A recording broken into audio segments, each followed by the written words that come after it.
அனைவருக்கும் சீமா அன்புடக்கம் ஊர் விஷயங்கள் அன்புடன் வரவேற்கிறேன். கடாரம் கொண்ட சோழன் நாவலுடைய தொடர் காணொலி, இது 4வது காணொலி. இன்னைக்கு நம்ம பார்க்கக்கூடிய ஒரு விஷயம் பலருடைய கேள்வியாக அமைஞ்சது தான். அது என்னன்னு கேட்டிங்கன்னா, ராஜராஜ சோழர் காலம் வரை கடாரம் நட்பு நாடாக இருந்தது சோழ தேசத்து கூட. அதன் பின்னர் ராஜேந்திர சோழர் அரசனானவுடன் ஏன் கடாரத்தின் மீது போர் தொடுக்க வேண்டும், இதற்கு அடிப்படை காரணம் என்ன அப்படின்ற கேள்வி எல்லாருக்கும் எழும்.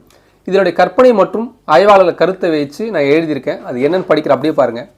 ஸ்ரீவிஜய மன்னர் மார விஜயோத்தங்கவர்மன் சோழத்திற்கு வந்தபோது சோழக்கலங்கள் கடாரத்தில் வந்து தங்கி செல்ல வேண்டிய கோரிக்கையும், தனது தந்தை சூடாமணி பெயரில் ஒரு புத்த விகாரையும் சோழத்தில் எழுப்ப வேண்டும் என்ற அனுமதியும் வாங்கினார்.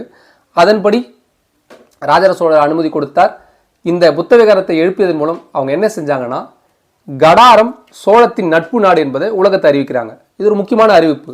அதற்கு காரணம் என்னன்னு கேட்டீங்கன்னா, கடாரம் வந்து ஒரு சின்ன நாடு, யார் வேணா எப்போ வேணா தாக்கலான்ற நிலைமையில் இருக்கும்பொழுது சோழம் என்ற ஒரு மாபெரும் பேரரசு தங்களுக்கு நட்பாக இருப்பது அப்படின்பது உலகத்துக்கு தெரிவிக்கும் போது என்ன நடக்கும், யாருமே கடாரத்தை நோக்கி படையெடுக்க பயப்படுவாங்க.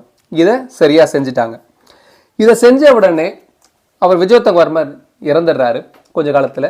அதன் பின்னர் அவருடைய மகன்கள் இருவரும் ஆட்சி அதிகாரத்தில் பங்கு வேண்டும் அப்படின்னு சொல்லிட்டு ஒரு யார் அரசராகிறது நேரடியாக சொன்னா அப்படின்ற சண்டை வருது.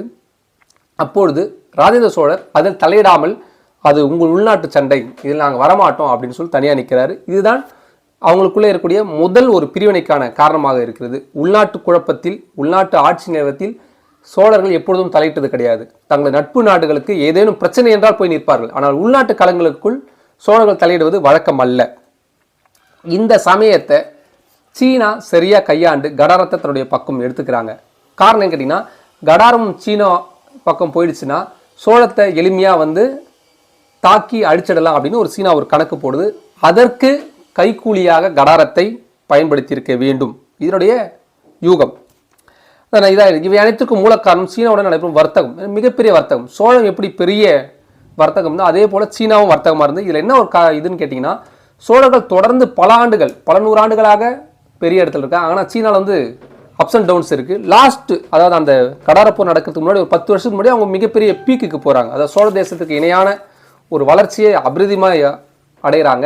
இப்போ சண்டை யாருக்குன்னு கேட்டிங்கன்னா, சோழத்துக்கும் சீனாவுக்கும் தான். ஆனால் இது வெளிப்படையானதல்ல, உள்ளுக்குள்ள ஒரு பனிப்போர் மூழுது. இதற்கு பகடைக்காயாக கடாரம் பயன்படுகிறது. இதுதான் கடாரப்போருக்கான அடித்தளமாக அமைந்திருக்க வேண்டும் என்பதை தான் நான் இந்த புக்கில் எழுதியிருக்கேன்.